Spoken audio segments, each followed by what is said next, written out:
अफसोस नहीं होता। बेटी बचाओ बेटी पढ़ाओ जो कि 2015 से 2022-23 तक इसमें 800 से 1000 करोड़ अप्रोक्सीमेटली स्कीमें हुए कि इसमें इतने लगेंगे। पर इसमें हुआ क्या, अब सबसे बड़ा यहीं से मुद्दा शुरू होता है। इन्होंने क्या करा, 60 से 70% ऐड में लगा दिए। ये कहाँ का चीज़ है, 60 से 70% ऐड में खाली। यानी आप एक चीज़ मानो कि 450 से 600 करोड़ उन्होंने खाली अप्रोक्सीमेटली ऐड में ही लगा दिए। जैसे कि मैं आपको बताता हूँ कि TV add, radio add, social media में कैंपेन्स चलाना और मतलब बहुत सारे ऐड, और बस के पीछे पोस्टर, ये सब इसी में उन्होंने उड़ा दिया 450 से 600 करोड़।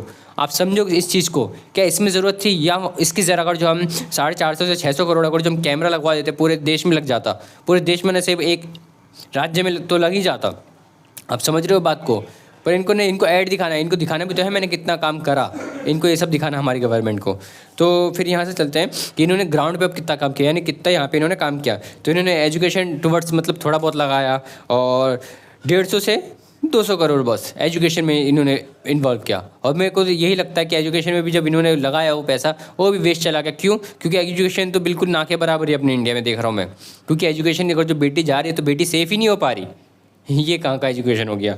तो मतलब ये सब तो बेकार है। और मैं आपको बताऊं कि सिस्टम कॉस्ट जो आया, सिस्टम कॉस्ट यानी मतलब किस, आपने समझा होगा कि लेबर, ठेकेदार, ये सब 50 से 100 करोड़।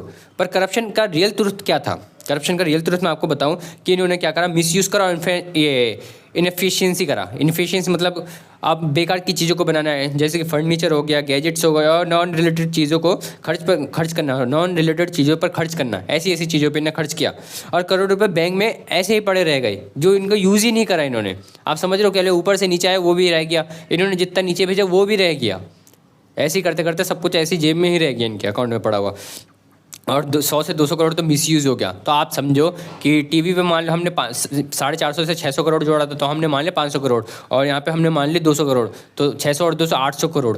यानी इनका लगभग ना के बराबर ही इन्होंने बेटी बचाओ बेटी पढ़ाओ पे लगाया। क्योंकि जब हमने पता है कि 2015 से 2023 तक इन्होंने टोटल 800 से 1000 करोड़ इसमें स्कीम में लगाए, इतना पास हुआ था स्कीम, इतना मतलब लगना था। तो इन्होंने ऐसे ही वेस्ट बहुत ज़्यादा ही कर दिया। आप समझ रहे हो? तो शायद ऐसे देश डेवलप नहीं होगा, और देश ऐसे डेवलप हो भी नहीं सकता, सॉरी। और देश को डेवलप करने के लिए पहले हमें मैच्योर बनना पड़ेगा। हमें मैच्योर मैं आपको किस तरह से बता रहा हूँ कि हमें सबसे पहले स्टैंड लेना पड़ेगा हर एक चीज़ का, जो हमें गलत दिख रही है उसका स्टैंड लेना पड़ेगा। क्योंकि मैंने इंस्टाग्राम पे देखा बहुत जने अपने मतलब ऐसे चला रहे थे, और जब आवाज़ लगा रहे थे उन पर क्या हो गया, उन पर केस होने लगे, उन पर FIR होने लगे, उनके अकाउंट बंद कर दिए गए, उनके अकाउंट सस्पेंड कर दिए गए और परमानेंट डिलीट भी कर दिए गए। तो शायद ऐसे देश डेवलप नहीं हो सकता।